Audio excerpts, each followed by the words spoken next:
Hi everyone, welcome to NetGate Chemistry. So in the previous video we studied about the variation of conductance with concentration in case of strong electrolytes. So today we are going to start with the case of weak electrolytes. In case of weak electrolytes, if we plot a graph of conductance versus concentration, root of concentration, then we get a graph like this. In this graph, you can see as we are diluting the solution, as we are moving from right to left, we are diluting the solution. So as the dilution goes on, the value of lambda m, that is your conductance, increases very minutely, and after a certain point it increases drastically, and then it goes up to parallel from this y-axis, and we are not able to get the value of molar conductance at infinite dilution because this line is going now parallel to the y-axis. So in this case, what is happening, we are not able to get the molar conductance at infinite dilution, right? So now what happens in case of weak electrolytes? If I am taking acetic acid in water, then all of this acetic acid is not going to get dissociated into the water. So naturally the amount of ions which will be present in this solution will be less. Okay, as the number of ions will be less, so the conductance will also be less. As we go on diluting the solution, yes, the conductance increases, but to a very low amount, and after a certain point it increases drastically and goes parallel to the y-axis. If I extrapolate this line, then also I'll not be able to get the value of lambda m naught in case of weak electrolytes, right? So in this case, the conductance depends on the number of ions which will be present in the solution.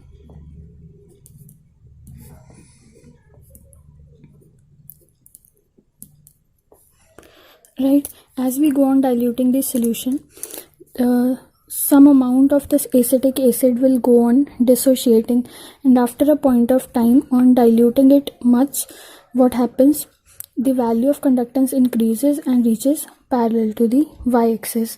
So conductance is basically dependent on the number of ions which will be present in our solution. Okay, and if I want to represent it using an equation, suppose I am taking any acid HA in water and they are undergoing equilibrium reaction, because total dissociation of this HA is not possible because it is a weak acid. So it will undergo reaction like this. Okay, suppose at time t, the concentration, see, water is in excess. Suppose this concentration of this HA is at any point time t is remaining 1 minus alpha into C. Okay, at that point of time the concentration of H3O positive will be C alpha, and also concentration of A negative will be equal to C alpha. If I want to calculate the rate constant for it, represented by capital K, that will be equal to concentration of products C alpha into C alpha upon concentration of reactant C into 1 minus alpha. Okay, so it comes out to be C square alpha square upon C into 1 minus alpha. 1C cancels out, so we get K is equals to C alpha square upon 1 minus alpha. Okay, this is an important formula. Now what you can do from here, K is equals to C alpha upon 1 by alpha minus 1. What I have done here is, in this equation I have divided the numerator as well as denominator with alpha. So if I divide the numerator with alpha, 1 alpha cancels out with alpha, we are left with C alpha. Similarly for denominator, if I divide 1 by alpha, I get 1 by alpha, and if I divide alpha by alpha, I get 1. So we get this. Or after rearranging, we can get 1 upon alpha minus 1 is equals to C alpha upon K. What I have done is, I have taken this bracket above and taken this K downward. So I have got this 1 upon alpha minus 1 here and this K here. Okay. From here what we can get is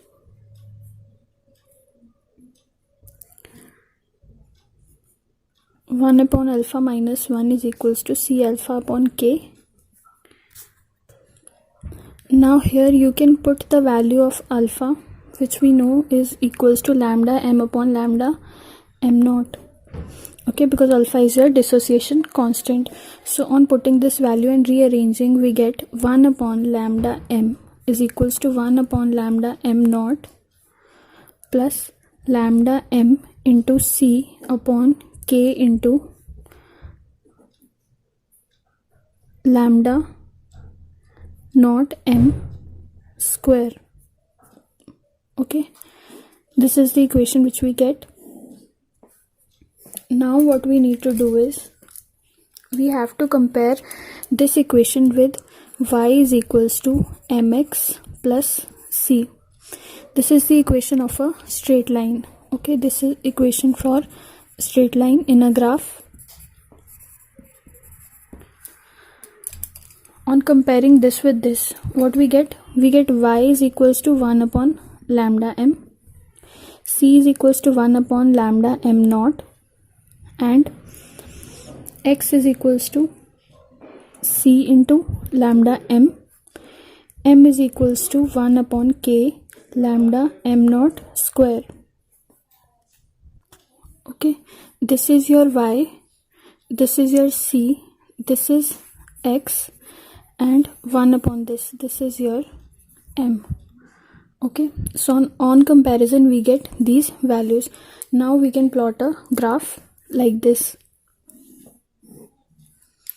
On y-axis we have 1 upon lambda m, on x-axis we have c into lambda m, this, and because it is an equation of a straight line, we get graph like this. Okay, if we extrapolate this line, we get a value of lambda m naught from here, 1 upon lambda m naught, because this y-axis shows 1 upon lambda m, then we get value of 1 upon lambda m naught. Okay, this intercept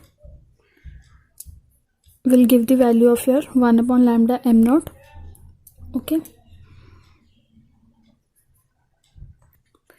because the value of intercept is 1 upon lambda m naught, so this value is going to give 1 upon lambda m naught, and the slope of this line will give the value of 1 upon k lambda m naught square.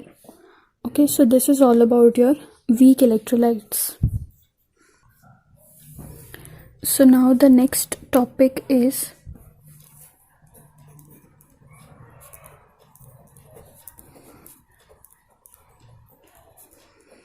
thermodynamics of electrochemical cells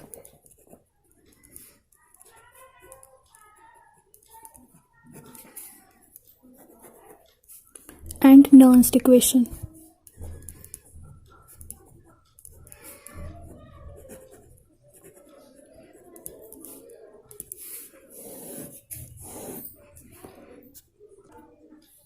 Now, generally, in case of any standard cell, if there is passage of n number of electrons, and suppose EMF of that cell is capital E naught, standard EMF, Gibbs free energy will be given by delta G naught is equals to minus NF E naught. Okay, N will be the number of electrons, F is Faraday, E naught is the standard EMF. Now, one thing which you need to star mark here is that EMF, your EMF is an intensive property, so it cannot be added. It is an intensive property, and your delta G, change in Gibbs free energy, is your extensive property and it can be added. Okay, so your EMF will be intensive property and will be non-additive, and delta G will be extensive property and will be additive in nature. So suppose I am taking any general reaction.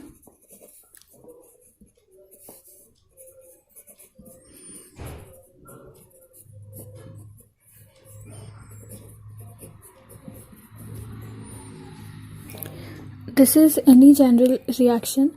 So for this reaction, if I want to define delta G, then delta G will be equal to delta G naught plus RT ln concentration of products to the raised to the power their stoichiometric coefficients upon concentration of reactants raised to the power their stoichiometric coefficients, like this. Now we want to put the value of delta G, which is equals to minus NFE. Okay, if we want to find out the value of delta G, it will be equal to minus NFE. For standard G naught, delta G naught, here will be standard delta E naught. I'll put the values of delta G naught and delta G here in this equation. Delta G is equals to minus NFE and delta G naught is equals to minus NFE naught, plus this part will be same. Okay, from now onwards I am going to represent this part by K, capital K. Okay, so now